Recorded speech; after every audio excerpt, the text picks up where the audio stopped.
to experience the Bible in the land where it was born. Are you saying that the Bible is saying that this is the Garden of Eden? I want to walk in the footsteps of its characters, to follow the paths they took in developing a relationship with God.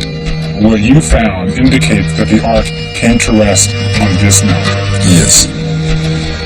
In my journey, I sought the answers to the Bible's eternal questions, in the locations where they were first asked.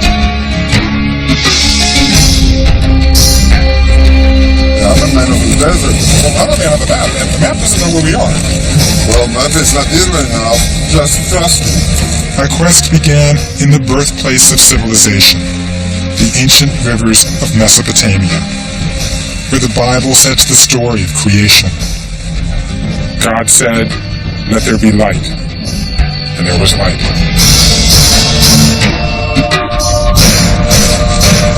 My travels took me from the highest point in the Middle East, Mount Ararat, to the lowest point on Earth, the Dead Sea. So you got the pillar here, okay? You've got the sea there, and you've got this salty earth everywhere. This is Sodom and Gomorrah. What I discovered is that here is where the Bible was born, its message inspired by the land from which it sprang.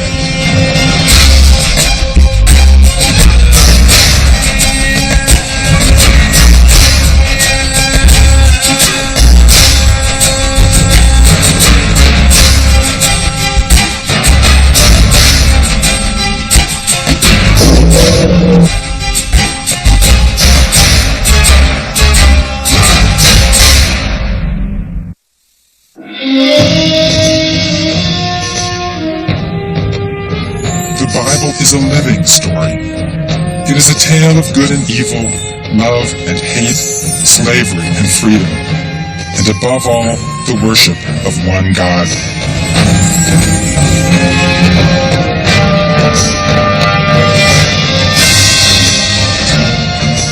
Join me now on a 10,000-mile adventure through the greatest story ever told.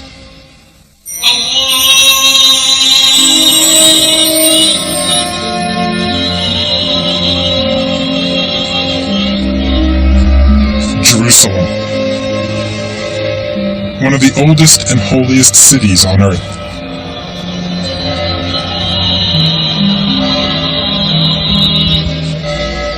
Jews, Christians, Muslims, three faiths sharing one city and one God.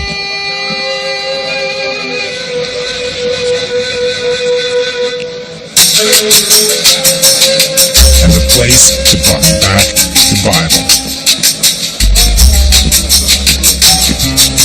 I grew up reading the Bible, but over time it became a book gathering dust on a shelf with little relevance to my life.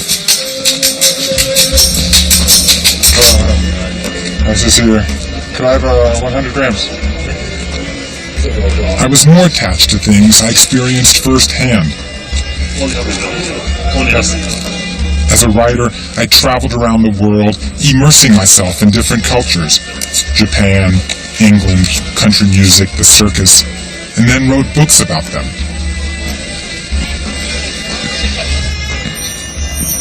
Then I came here.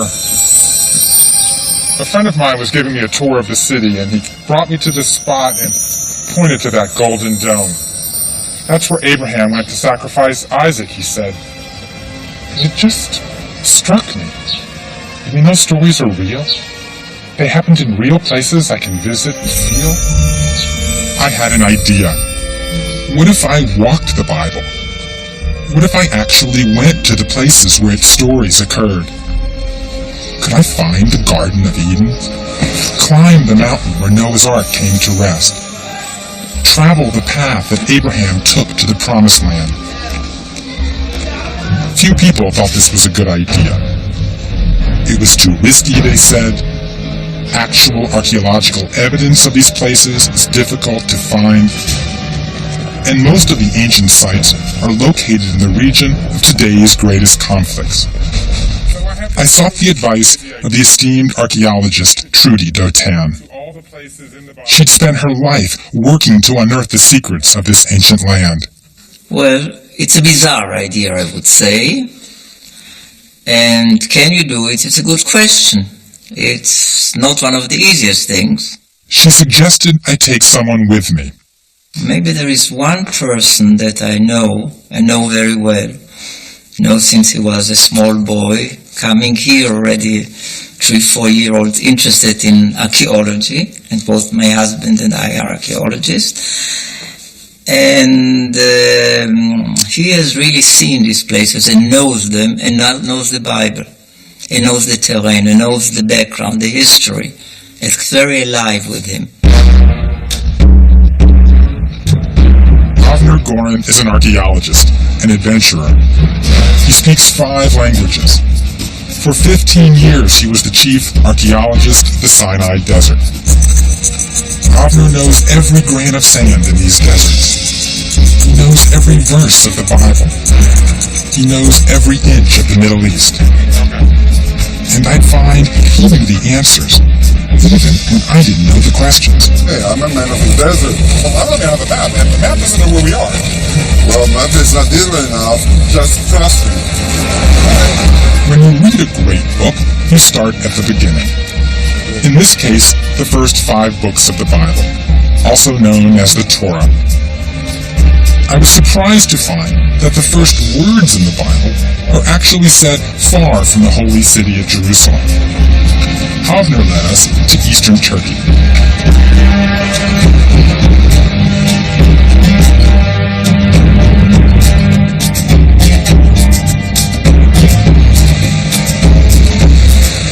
This is the Euphrates, the great river, and not far from here to the east is the Tigris.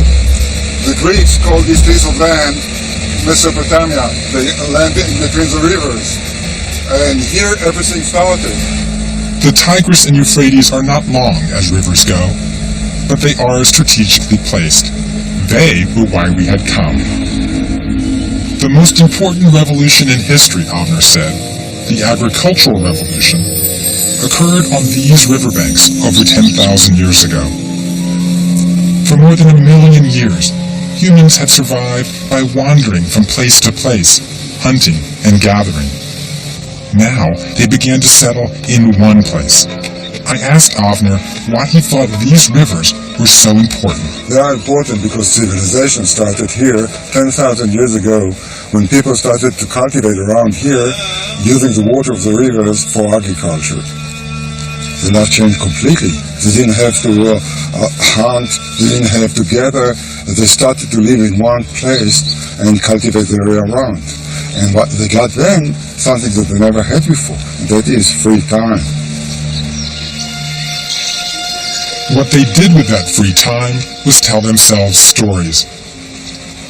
5,000 years ago, further down these rivers, writing was invented in the ancient cities of Sumer and Babylon in southern Iraq today. They used writing to record their stories. Many of these stories dealt with the mysteries of life. Where did we come from? How were we created? And they involved gods, battles, and especially water. The greatest of these tales became the most influential story ever told. I'm all nervous, actually. My body is tingling. Here we are, sitting by the bank. The moment had finally come. About to read the Bible for the first To start reading the story in the place where it occurred. What I want you to do is listen to the sound of the Reading river. in the original Hebrew, Avner began with the opening line of Genesis. בראשית ברא אלוהים את השמיים ואת הארץ. והארץ הייתה תוהו ובוהו, וחושך... When God began to create heaven and earth, the earth being unformed and void, with darkness over the surface of the deep, and the wind from God sweeping over the water, God said, "Let there be light." And there was light. Here we are in the first sentence of Genesis, and the Bible's saying these stories didn't happen anywhere. They happened here, in Mesopotamia.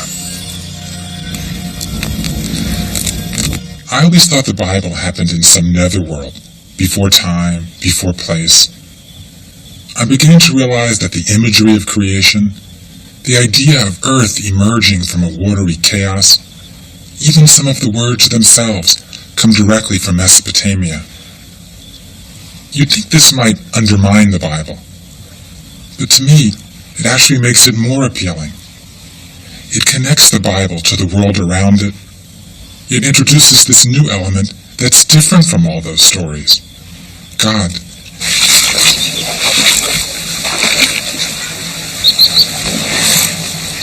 In Genesis 1, the Bible tells the story of how God creates the world. In the beginning, God created the heavens and the earth. Then God said, "Let the waters under the heavens be gathered together unto one place, and let the dry land appear." And it was so. Then God said, "Let the earth bring forth grass. Let the earth bring forth the living creature." Then God said, "Let us make man in our image." And the Lord God planted a garden eastward in Eden, and there he put the man whom he had formed. The Bible says 4 rivers flow through the Garden of Eden. Only 2 are known, the Tigris and the Euphrates. First thing in the Bible after creation is the Garden of Eden. And the Garden of Eden is water. Wait, are you saying that the Bible is saying that this is the Garden of Eden? The Bible doesn't say that this is the Garden of Eden, but the Bible says that it is in the land of the rivers in Mesopotamia. You know, what's interesting about this is when I was a kid growing up, the image that I had of the Garden of Eden was this plush garden with these trees and these bushes and all these roses and flowers. But I'm beginning to see from what we've seen that the paradise is not this English garden. It really is this watery paradise almost. Though we were only in the 2nd chapter of Genesis, already the Bible was rooting itself firmly in a particular time and place. The stories reached out to me saying, they happened here. They come from the life of the rivers. Stories like rivers give life. They can also take life away. With so much focus on rivers, it was only natural that ancient storytellers focus on one side effect, floods. We were ready to explore the next great story in the Bible. Then the Lord saw that the wickedness of man was great in the earth, and that every intent of the thoughts of his heart was only evil. For 2 uneasy days, we traveled deep into ancient Mesopotamia, the Kurdish war zone, where tens of thousands have died in recent decades in a largely overlooked war. Now part of the strife-ridden lands of Syria and Iraq.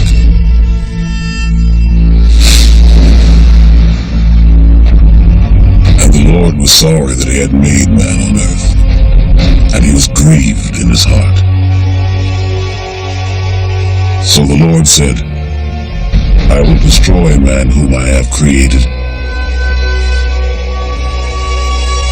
But Noah found grace in the eyes of the Lord. Mount Ararat will forever be identified with the story of Noah's Ark. And it is the first place in the Bible that can be located with any certainty. Here it is. You can just see it now. Wow, it's so much taller than everything else around it. It's a great mountain. Mount Ararat is a perfect volcano, 17,000 feet high. It is by far the highest mountain in the Middle East. Seeing it, I thought this surely is the first piece of land that would have emerged out of the water.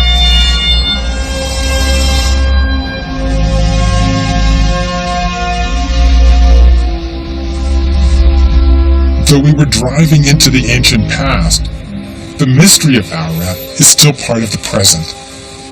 Hundreds of websites track the quest to find Noah's Ark.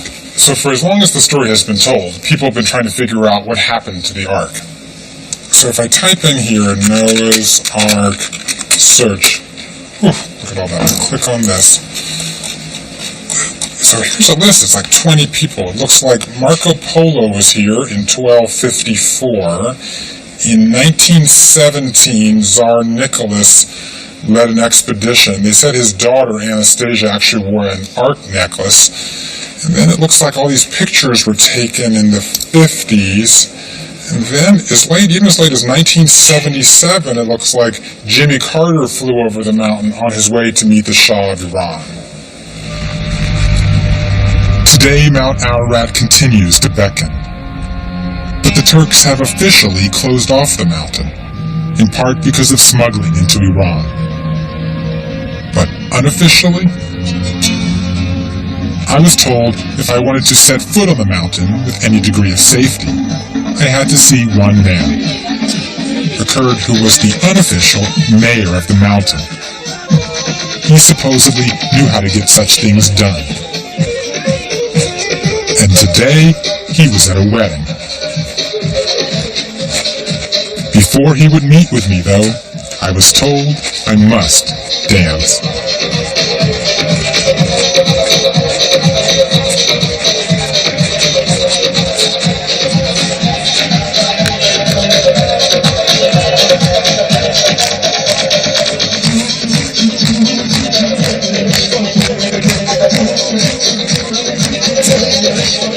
Ararat is so important to the Kurds who live here, they like to hold their weddings in the presence of the mountain.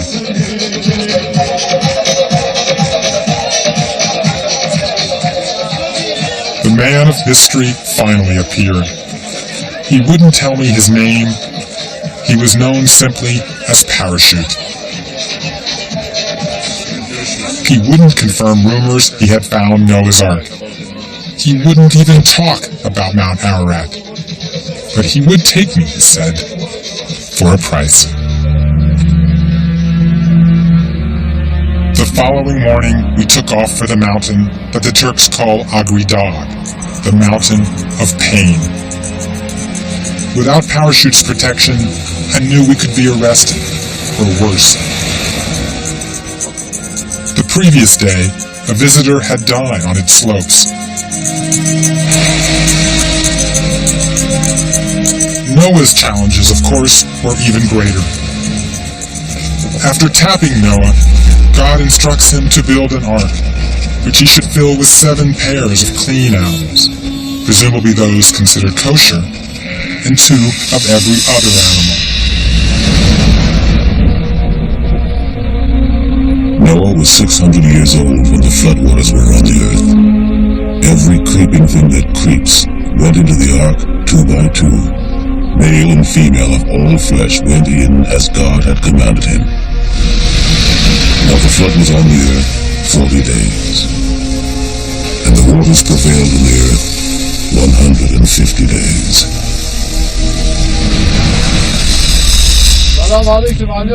Parachute had arranged for a horse caravan to take us to his home village halfway up the mountain, where I hoped he'd finally talk to me about the ark.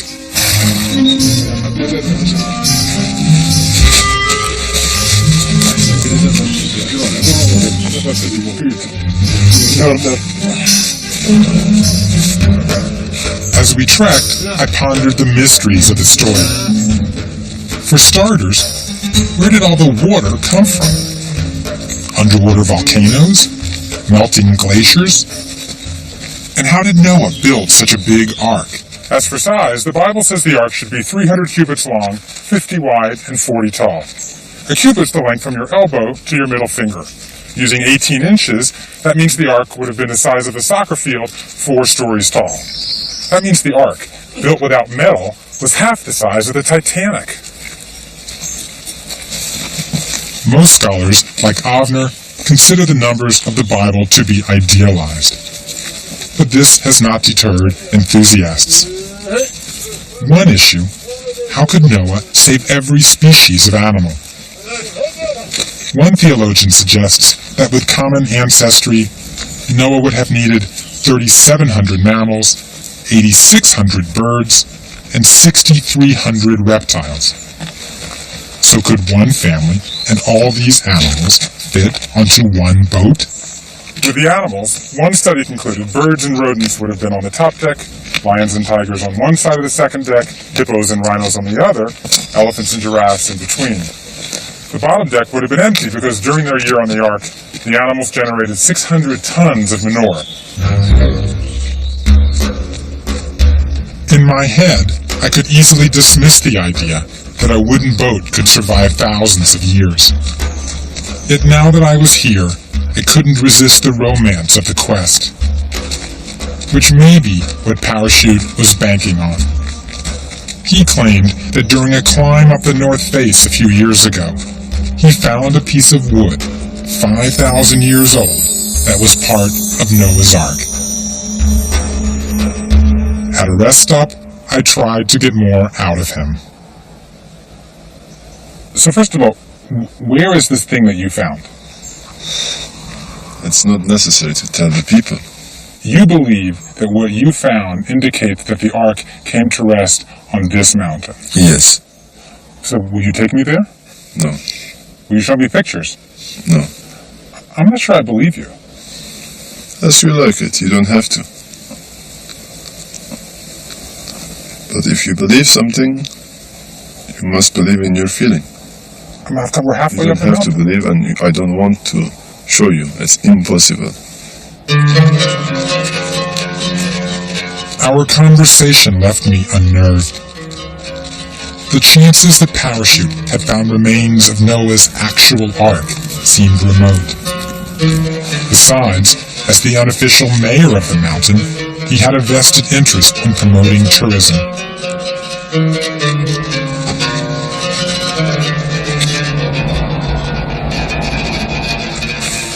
So what do you think? You think he's got the Ark? I'm not sure too. There's something mysterious. I mean, part of me thinks yes, and part of me thinks no, he just wants to control the mountain. Does it really matter? What do you mean it doesn't matter? Of course it matters. It's why we came here. It's not why we came here. We came here to see the tradition needs a place.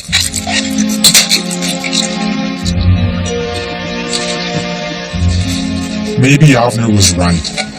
Finding the Ark may not be so important. What's important was that people who told the story of Noah understood the landscape they were talking about. And the story was still alive in this place. The people who live here are still connected to it.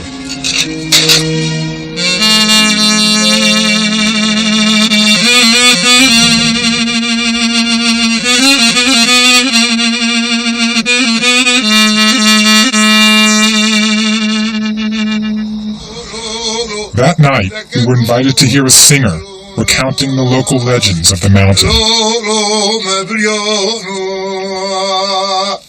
So, what do you know about Noah's Ark? As far as we were told by our ancestors, while Noah was building the ark, people were making fun of him. What we know from our ancestors is that Noah went up to the mountaintop.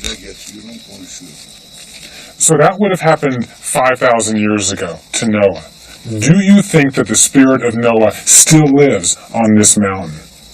I'm very sure that it's on this mountain, because they have found the evidence of what is thought to be a wooden ship. So even if I don't find the Ark on this mountain, I should still believe in Noah. I just believe it. The evidence makes me believe that Noah's Ark is on this mountain. The longer I spent on Mount Ararat, the more I realized my whole relationship to the Bible was changing. I think of myself as a rational person, and in many ways, scientific questions drew me into this quest. Is this really where Noah's Ark landed? How did Moses split the Red Sea? But now that I'm here, I'm beginning to realize that science can't answer all of those questions. Even if I did find a piece of Noah's Ark, and even if I could prove it was 5,000 years old, and even if I found a piece of wood that said Noah built me, I'm still not going to prove that God ordered Noah to build it. Okay, so I get that. But still, it's hard to let go of that comfort of science. If I give up that, what am I looking for? Genesis 8 says that after the flood, Noah builds an altar to God. Never again will I doom the earth because of man, God says. Then the Lord said in his heart, I will never again curse the ground anymore for man's sake. While the earth remains, seed time and harvest, cold and heat, summer and winter, and day and night shall not cease. So God blessed Noah and his sons and said to them, Be fruitful and multiply, and fill the earth. And as for me, behold, I establish my covenant with you and your descendants after you.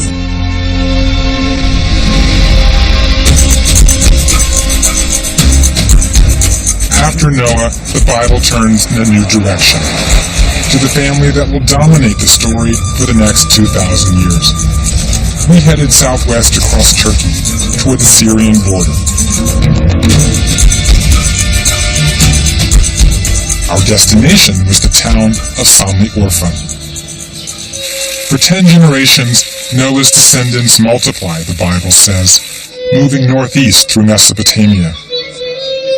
Some traditions suggest they may have settled here, in Samli Orfa.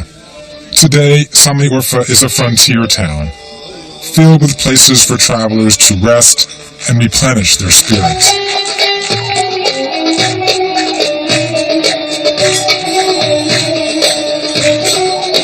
Many of these travelers come because they believe Samli Orfa is connected to one of the Bible's most important figures. God's early experience with humans has been disappointing. He kicks Adam and Eve from Eden. He destroys humanity with a flood. Now, in Genesis 11, he finds a new partner. He will be known as Abraham. We first meet Abraham in the Bible when he's 75 years old, married to Sarah, and they've been unable to have a child. There's nothing in the book of Genesis about his early life. But Islamic legend suggests Abraham was born here, in Samli Orfa. In the center of town, a door leading to a cave marks his reputed birthplace. Abraham is considered the patriarch of Jews, Christians, and Muslims, all of whom trace their lineage back to him. He is revered because he is the first person to believe in monotheism, the power of a single, invisible God. Muslims mention the prophet Abraham 5 times a day in daily prayers. They call him God's friend. Since the Bible doesn't tell us anything about Abraham as a boy, scores of legends have popped up over the centuries, especially how a young boy's faith was tested and survived ever stronger. An Islamic version of one of these stories is set right here at the mosque. We heard the ancient tale from the guardian of the carp pond. One day, young Abraham is caught throwing stones at the idols worshipped by the king. He explains to the king that worshipping idols is not right, because there is only one God for everyone. The king is so angry, he flings Abraham into a fire, but then God works some magic. He turns the flames into water and the firewood into fish. And that is how Abraham was rescued by God. The carp here are said to be descendants of the original fish. And legend has it, if you eat one, you will go blind. A fate that supposedly befell 2 soldiers as recently as 1989. We headed 30 miles southwest of Samli Orfa to Haran. It's the setting of one of the most famous passages in the Bible, the place where God first speaks to Abraham. And they came to Haran and dwelt there. Now the Lord said to Abraham, "Get out of your father's house to a land that I will show you. I will make you a great nation. I will bless you and make your name great."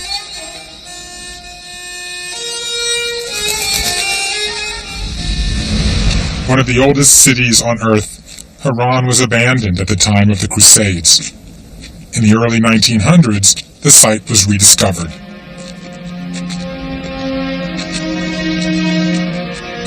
This is a medieval mosque. This is what Lawrence of Arabia discovered when he was still at Oxford. Yeah, as a young man.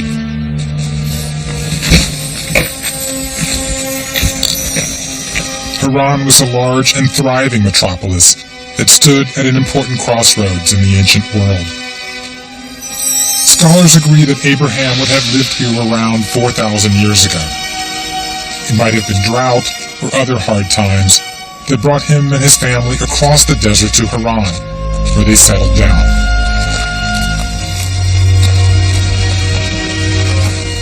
So this area would have been settled when Abraham was here? Oh yes, it was settled much before him and continued much after him. Look over there. It was a huge city covering the whole area to the edge of the mountain.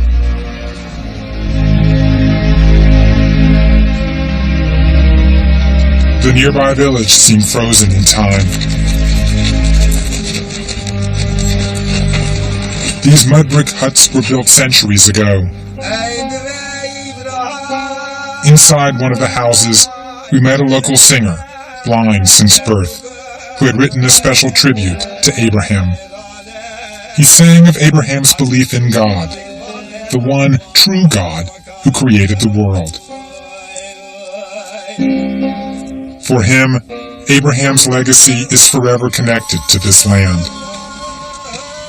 I too was beginning to feel this incredible pull from the landscape, this feeling of deep connection to the land. For my whole life I felt connected to the place where I was born. I was this traveler. I would go out, and then I would bounce back home. I was like a bungee cord. Now for the first time I felt that cord catch in another place. It's as if I found a home I didn't even know I was looking for. And when I went back to the Bible, I realized that the Hebrew word for Adam is Adamah, earth. From dust you are, God says to Adam. To dust you shall return. The Bible seems to be saying with these very words that we come from these places. We're made from these places, and we carry these places around within us. Abraham is living in Haran when God, in Genesis 12, suddenly, without warning, makes him an extraordinary offer. As a boy, I learned this Bible passage for my bar mitzvah. Here, now, it came alive.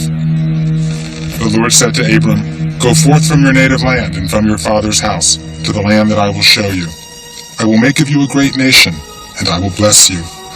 The thing that's always baffled me about this line is that God doesn't introduce himself. It's not like Moses who gets the voice of God in a burning bush. God just says, "Go," and Abraham goes. Why? The Bible does not explain that, but it is important to notice that Abraham had no doubts. The voice of God was powerful.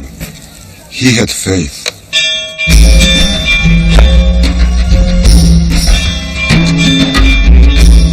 The Bible doesn't say exactly how Abraham reached the promised land, traveling with his wife Sarah and other relatives. They almost assuredly walked along one of the many ancient trading routes. Avner and I set out by train.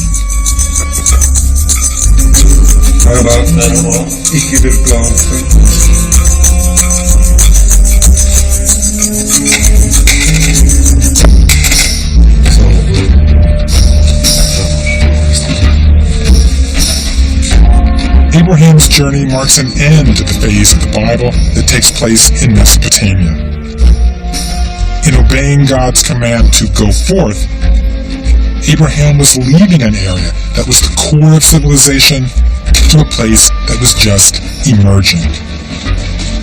He's leaving Mesopotamia and the wealth of its rivers, the waters that nourished his forebears. In the new place, it won't be the power of water that will guide their destiny. It will be their belief in one God. And that's the start of a whole new cycle in the Bible. I'm beginning to see this pattern in the story, almost like creation, destruction, recreation. God creates the world, and then when Adam and Eve disappoint him, he destroys it and starts over. With Noah, he destroys the world again and then starts over. But now, with Abraham, by sending him away from Mesopotamia, it's like he destroys it. But when he says to Abraham that he will become the leader of a great nation, now it's almost as if God shares this creation with Abraham, and the two of them walk together, side by side, into this new part of the story. The more we followed Abraham's trail, the more his story was coming alive. I don't think when I read the story before, until I was here, that I realized how much walking he actually did. Well, this walking is part of living. It is not a march to reach a destination. It is a way of life. Right. So they move from a place, they build a tent here, they live there for a few months, they move again and again. So he's not wandering in that nomad way where he's always moving. He goes, he stays for a while, then he moves again. Yeah, pastorals are like the Bedouin of today. From Ur up to Haran, that's a pretty established route. Now he's got to go from up here, this is modern-day Turkey, all the way down here to Israel. Do we know what route he probably took? Well, the Bible doesn't say anything about that. The Bible says Haran, and then immediately after, Abraham is already in the Promised Land in Israel, in Shechem. Oh, no, it's amazing. Look, I mean, in Genesis 12:5, it says, Abraham took his wife, and they set out for the land of Canaan. And in the next sentence, not even the next verse, it says, when they arrived in the land of Canaan. The Bible doesn't seem to care which way they went. We cannot tell from the Bible where he went.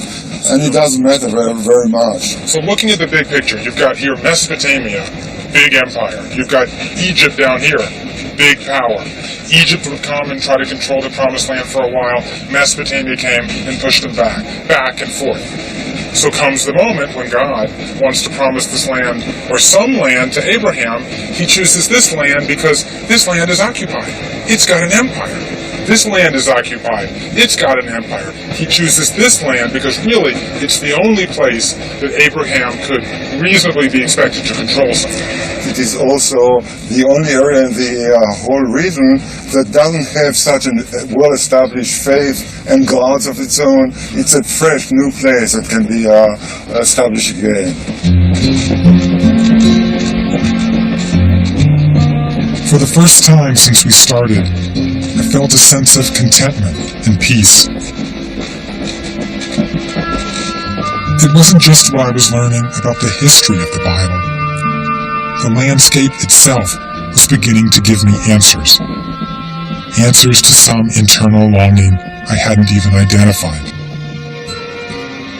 Some journeys we choose, I realized. Some journeys choose us. The land of Canaan, the promised land. 4,000 years ago, it was a green place, with trees and fields of wheat and barley. As a pastoral nomad, Abraham would have settled outside large cities, near the edge of the desert, like these Judean hills south of Jerusalem.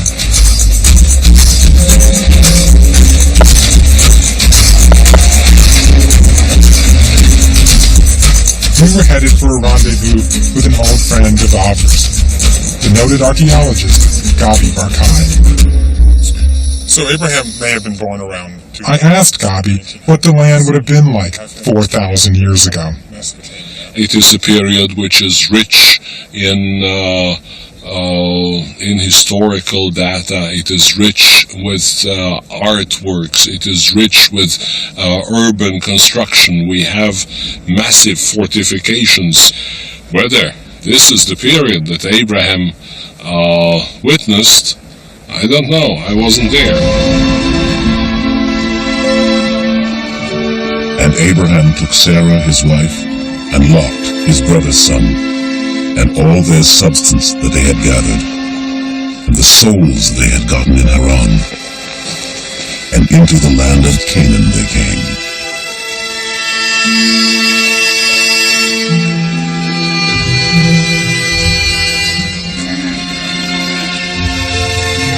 After Abraham arrives in the Promised Land, famine forces him to flee to Egypt. There, he grows wealthy and returns to Canaan, where he becomes a powerful leader, a warrior, a negotiator. Yet despite all his success, something is still missing from Abraham's life. "O Lord," Abraham cries, "what can you give me, seeing that I shall die childless?" At 85 years old, Abraham still does not have the son that God promised him long ago. His wife Sarah at the time is 75 and assumes she is barren. Following local custom, she offers Abraham her handmaid, Hagar, to produce a child. Soon, a son is born. His name is Ishmael. But then the story grows more complicated. In Genesis 18, God makes a special visit to Abraham's tent in the guise of 3 men. Following Bedouin tradition, Abraham orders a meal prepared. He tells Sarah, "Quick, 3 measures of choice flour. Knead and make cakes." As a reward, God tells Abraham that Sarah will also bear him a child. "Now that I am withered, am I to have enjoyment," she says, "with my husband so old?" Soon, Sarah gives birth to a son. His name is Isaac. Abraham now has 2 sons. Sarah grows jealous and forces Abraham to cast out Ishmael and Hagar into the desert. But not before God promises that Ishmael will become the leader of a great nation. As for Isaac, God will have a more challenging plan for him. So let me just ask you directly. Is the story of Abraham history or myth? It's like a recipe for a cake. A certain percentage is myth, a certain amount, several spoons, are real history, several other spoons are anachronism. The question is, what is the percentage? What is the specific weight of each of these ingredients in the cake cooked for us in the book of Genesis? There are people who would dismiss the entire story. As we do not have the business card of Mr. Abraham, and as we do not find him in the telephone book of the city of Ur, wherefrom he originated, then he is a myth. I don't think so. Abraham dwelt in the land of Canaan, and Lot dwelt in the cities of the plain, and pitched his tent even as far as Sodom. But the men of Sodom were exceedingly wicked and sinful against the Lord.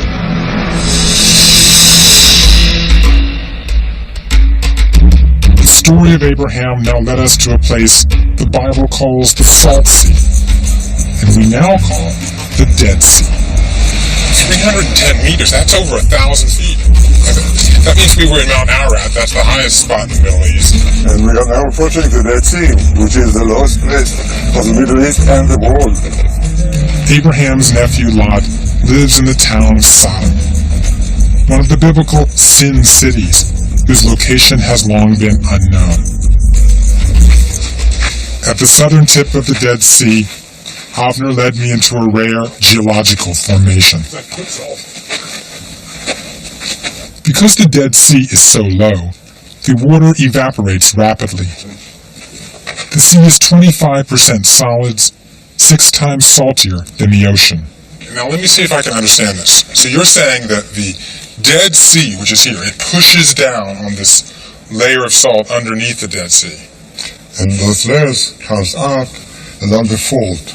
Oh, and then that shoots up into this huge salt pillar. The resulting salt deposits sculpt scar the landscape for miles around. All Israeli schoolchildren call these formations Lot's wife. In Genesis 19, God is angered by the sinful behavior of the Sodomites and prepares to destroy the city. But first, he tries to save Abraham's nephew Lot and his family. So it came to pass that he said, "Escape for your life. Do not look behind you, lest you be destroyed." Then the Lord rained brimstone and fire upon Sodom and Gomorrah from the Lord out of the heavens. So he overthrew all the inhabitants of the cities.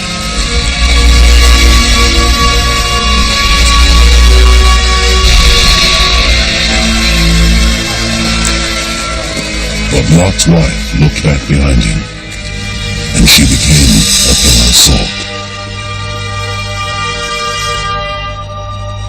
Okay, so you got the pillar here, okay, you got the sea there, and this sulfurous earth all over the place. So is this Sodom and Gomorrah? Well, obviously we can't tell where Sodom and Gomorrah were, but the area here is really the area that the story is talking about. If you read the Bible in the place, it'll tell you a lot about the story. But what I'm also realizing is if you read the Bible in the place, it'll tell you about the place as well. I mean, you look at that, it's like the Bible is the greatest guidebook ever written. By setting their stories in real places, the biblical storytellers forged a sacred relationship among the people, the land, and God. Look, Abraham is the founder of the nation to which I belong.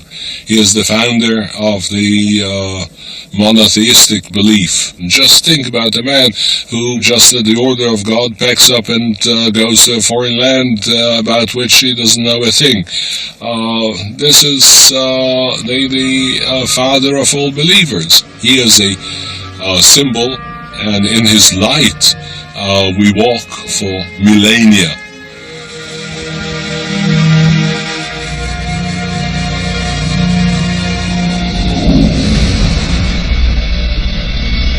Now it came to pass that God tested Abraham. He said, "Take now your son Isaac, whom you love, and go to the land of Moriah, and offer him there as a burnt offering." So Abraham rose early in the morning and saddled his donkey, and took 2 of his young men with him, and Isaac his son. And he split the wood for the burnt offering, and went to the place of which God had told him.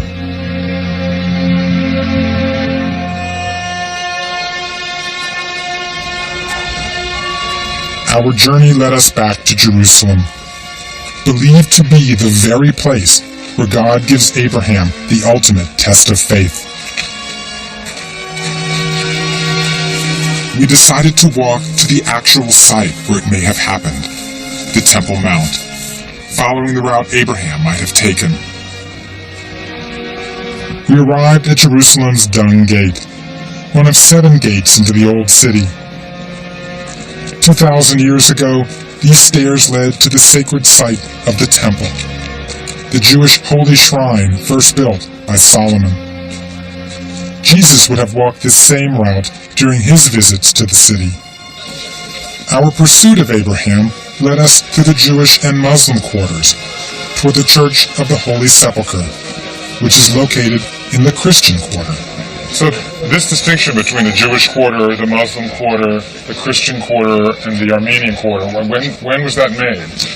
That is last century's arrangement, though there were quarters even before that. Last centuries means when? Say 300 years.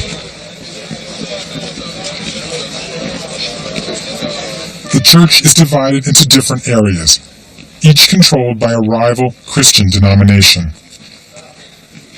Holy Sepulchre stands over the places where it's believed Jesus was crucified, entombed, and resurrected.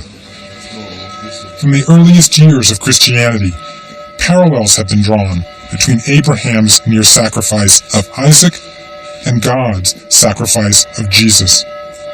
Έλαβε δε Αβραάμ τα ξύλα της ολοκαρπώσεως και επέθηκε... We listen to a priest reading Abraham's story in ancient Greek. Και το πυρ και τη μάχαιραν και πορεύτησαν οι δύο άμα.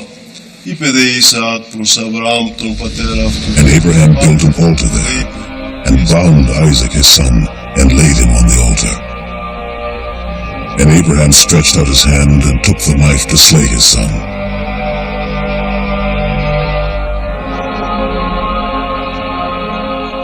But the angel of the Lord called to him from heaven, and said, Abraham, Abraham, do not lay your hand on the lad, or do anything to him, for now I know that you fear God, since you have not withheld your son, your only son, from me. Then Abraham lifted his eyes and looked, and there behind him was a ram caught in a thicket by his horns. So Abraham went and took the ram, and offered it up for a burnt offering, instead of his son. Αβραάμ, Αβραάμ, ο είπε, Ιδού εγώ. Abraham's near sacrifice of his son is one of the most profound stories in the Bible. And we were now about to go to the very spot where it's believed to have occurred, the Dome of the Rock on the Temple Mount.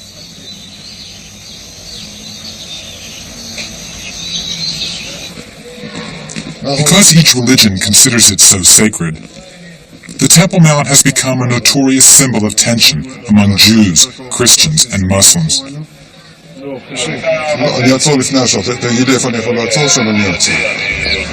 Bloody violence has flared up in recent years, and non-Muslims have been forbidden to enter.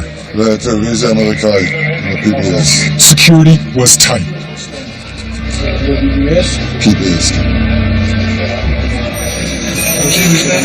But finally, we were allowed in. We were the first Western crew to be admitted in years, we were told. This may be the holiest place in this holiest of cities. For Jews, the site of Solomon's temple. For Christians, where Jesus walked. And for Muslims, the oldest surviving Islamic monument, the Dome of the Rock, built to commemorate Muhammad's night journey to heaven. Though it's considered one of the jewels of Islamic architecture, the dome is most extraordinary because it's built over a bare patch of rock.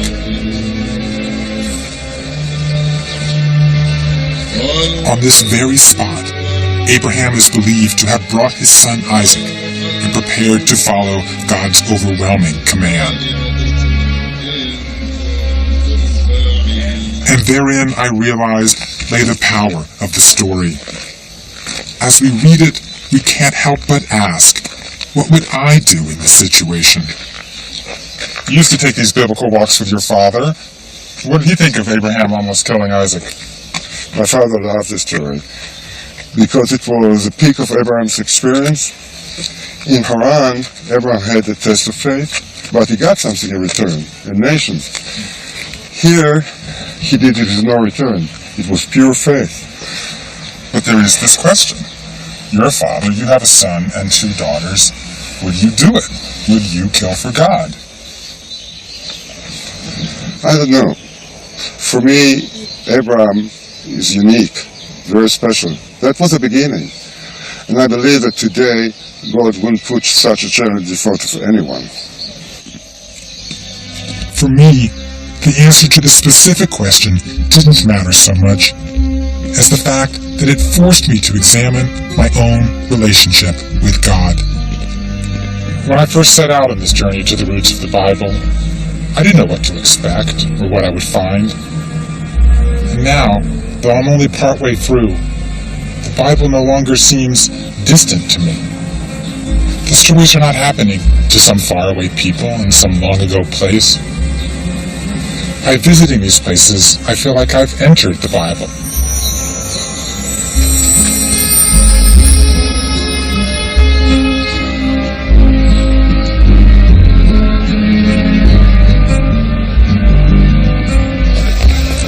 What I had discovered by walking the Bible is that the stories are universal and have the remarkable ability thousands of years after they were first written down, to become personal for each of us.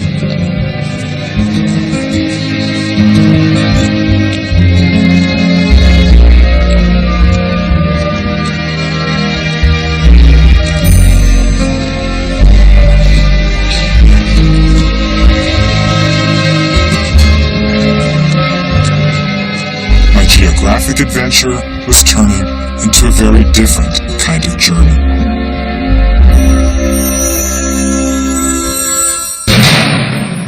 These stories are only the beginning of our journey. Our next adventure takes us to Egypt to retrace the dramatic story of Abraham's great-grandson Joseph. The killing of the firstborn son, what caused that? And his powerful dreams and visions. Into the great Nile Basin, where among its reeds and shallow waters begins the story of one of the Bible's greatest figures. It's the next chapter in the greatest story ever told. Walking the Bible is available on video cassette or DVD. The companion book to the program is also available. To order, call PBS Home Video at 1-800-PLAY-PBS.